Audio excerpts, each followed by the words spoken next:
Welcome to Inevitable Wealth from Liberty One Wealth Advisors, a conversation around financial decision-making and events around the globe.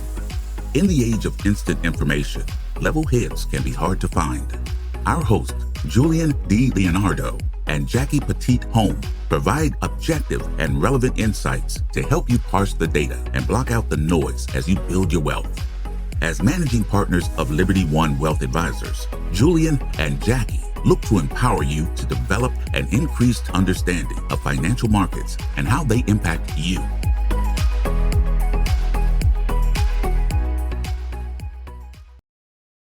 Hello, everyone. Thank you for joining us today. Very excited, Julie and I. We're rolling out something new for you. We decided to start this podcast, Inevitable Wealth, as a way to communicate with our families that we serve more effectively, as well as the businesses we serve.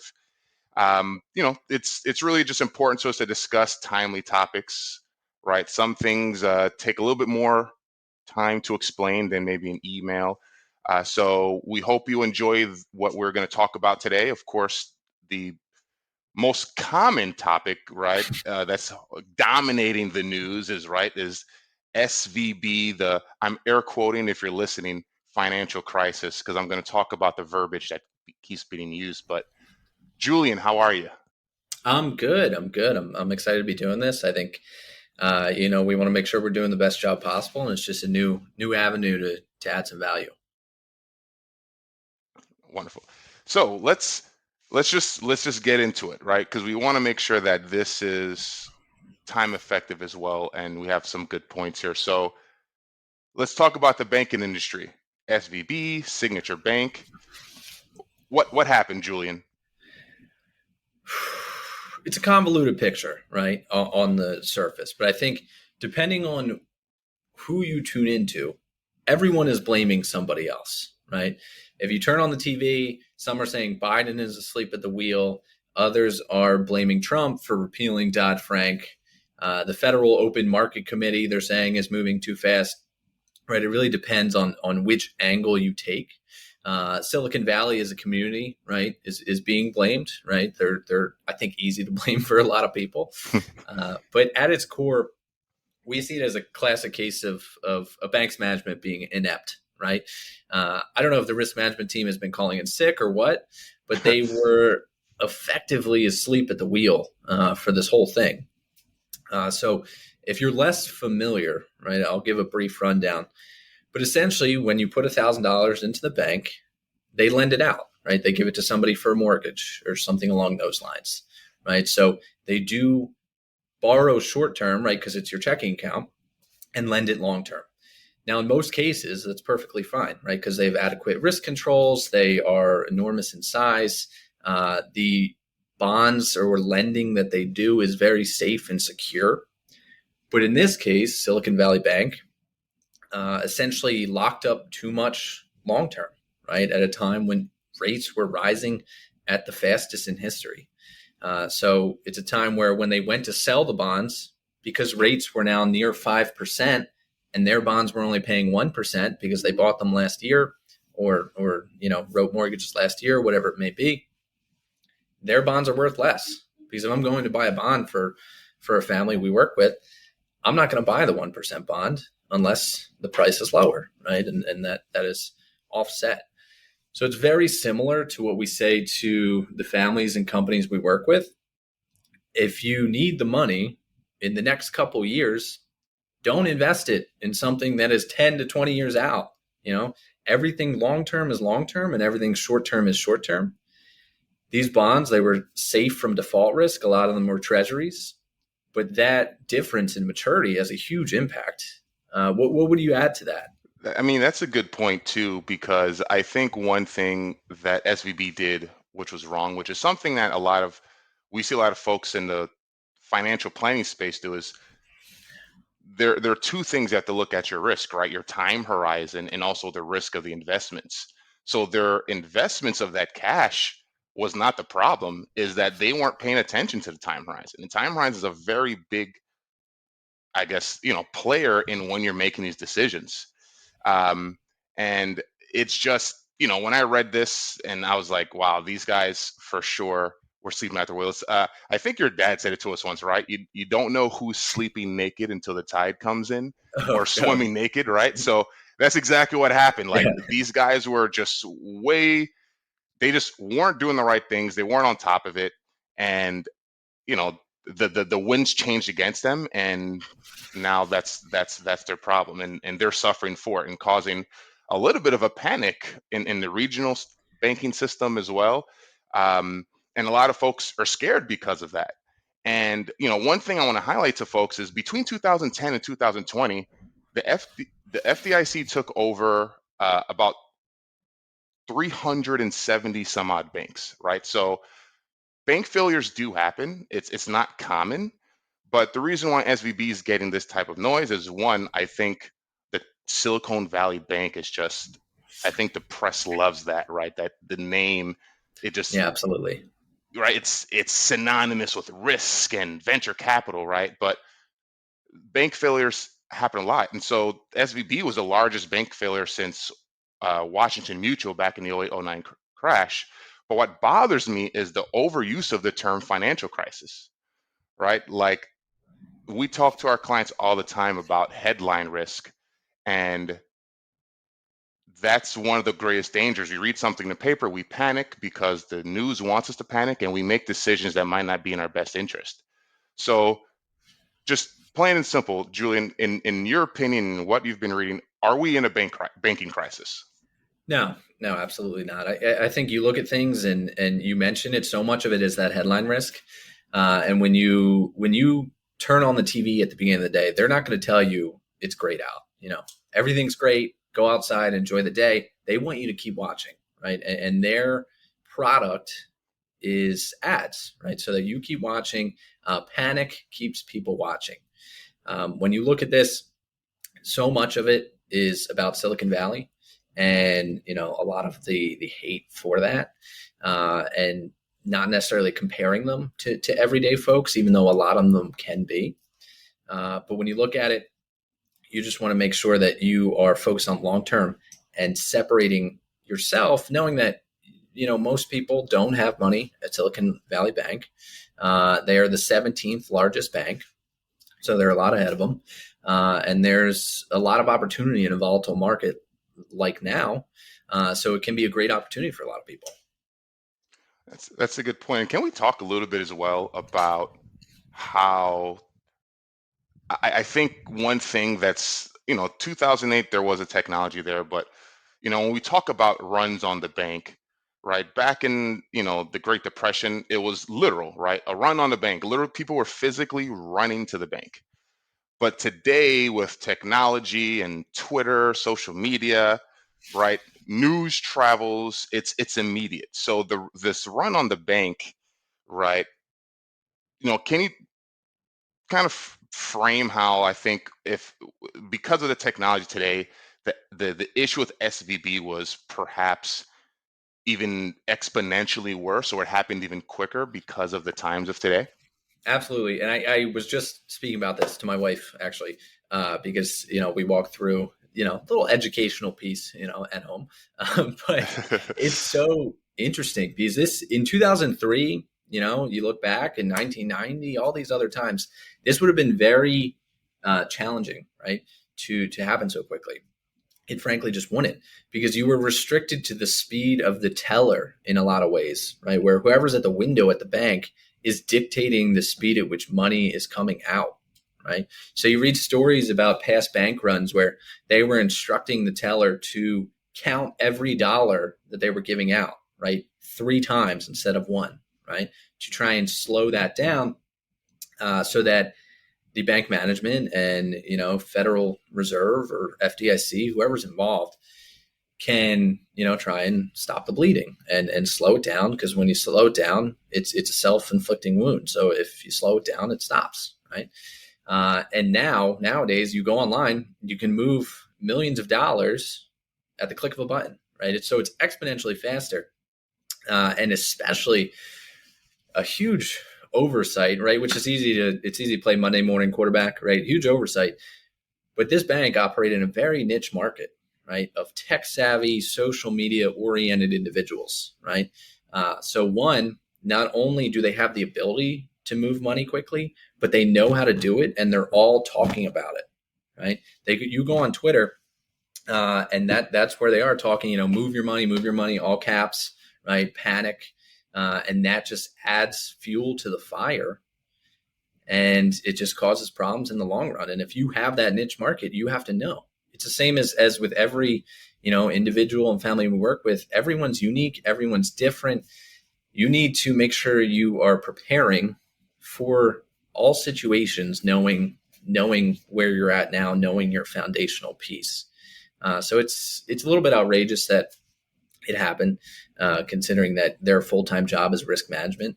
But that's what happens. Moral challenges, and people make decisions that maybe they shouldn't have made. Yeah, and that's a good point. With Twitter and social media definitely amplifying the problem. And of course, there was a problem, right? But I think you're correct. It made everyone zero in and created a little bit of a stampede, right, on the banks.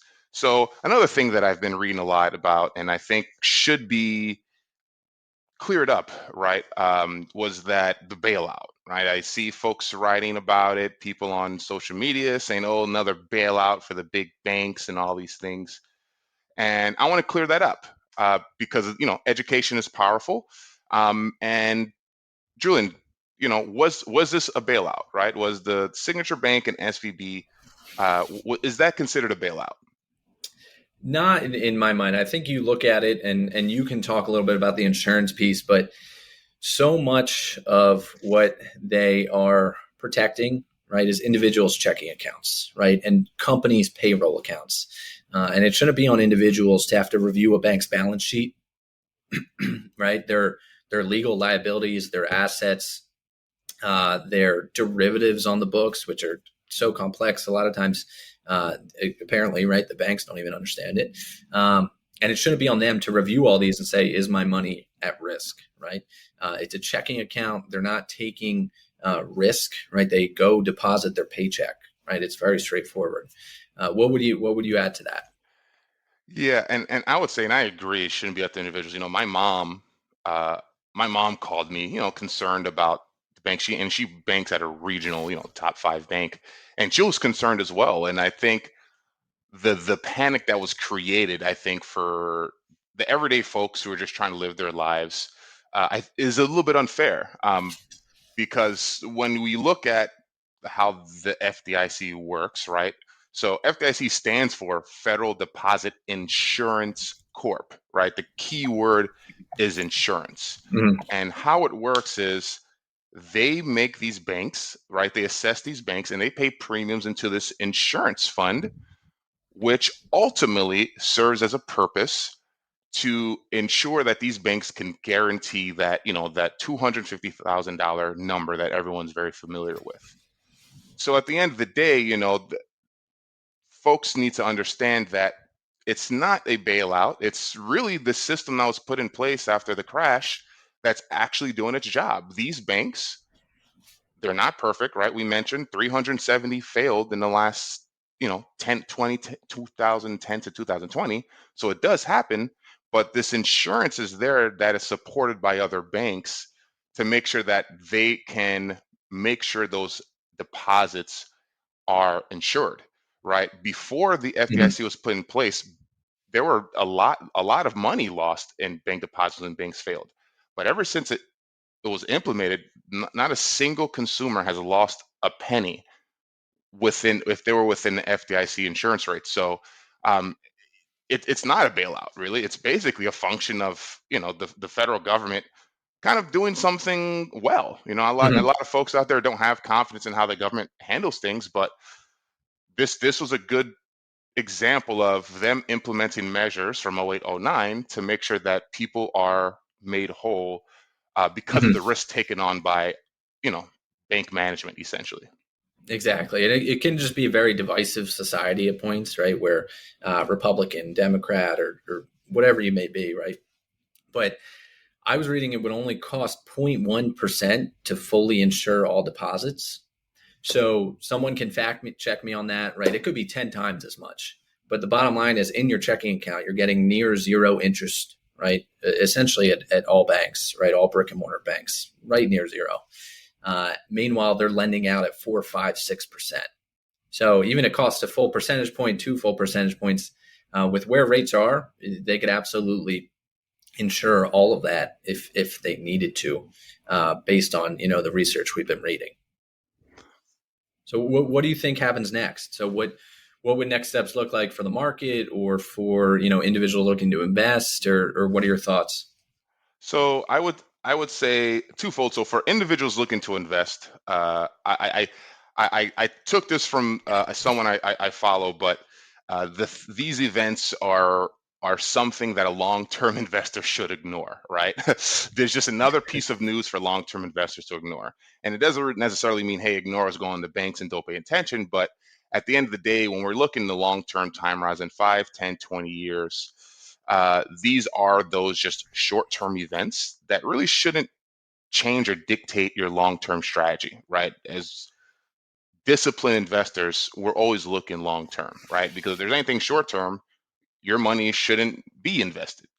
Um, but on the other side, with the markets in general, yesterday Jerome Powell quote that some additional policy firming may be appropriate, which some viewed as a signal uh, to think that, okay, there might be a pause after the rate hike. Some speculated that they might see a Mhm. rate cut in 2023.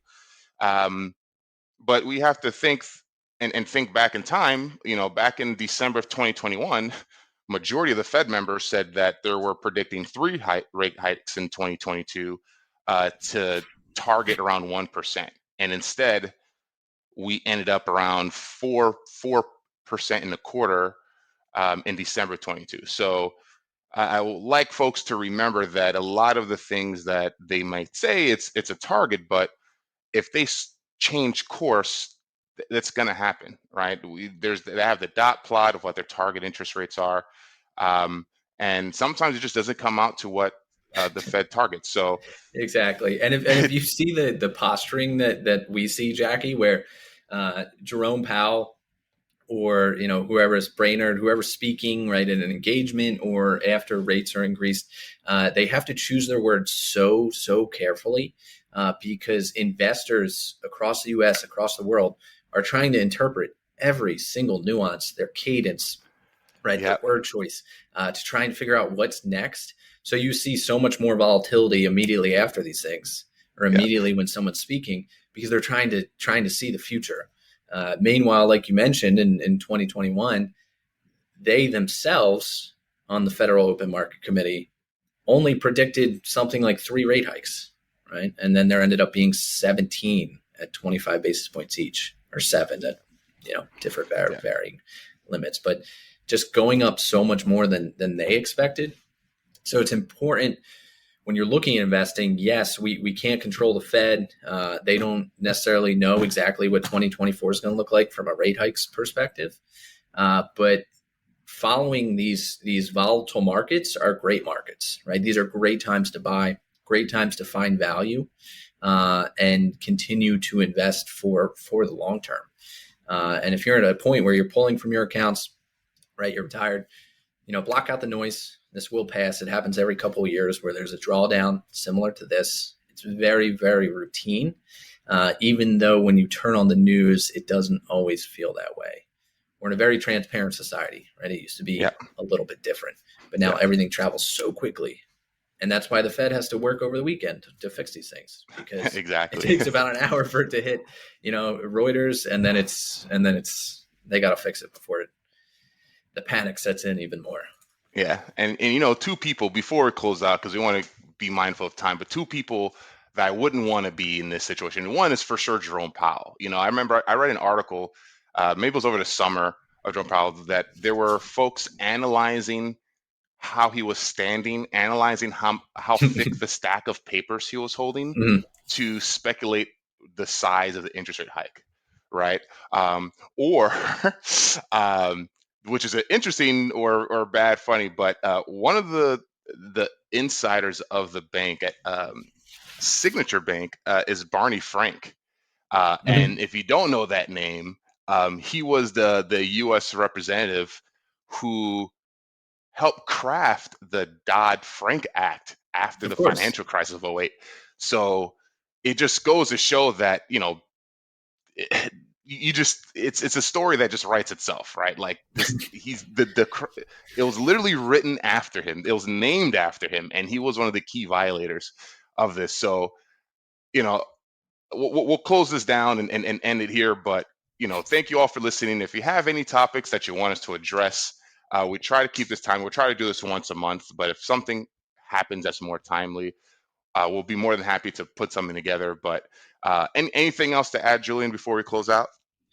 No, that's about it. I think it's important to know volatility is our friend. These are great opportunities, and you look long term, and you just continue to be disciplined and have a defined investment strategy, and continue to block out the noise, right? Like we said at the podcast. So, thank you all for joining us, and it's been great.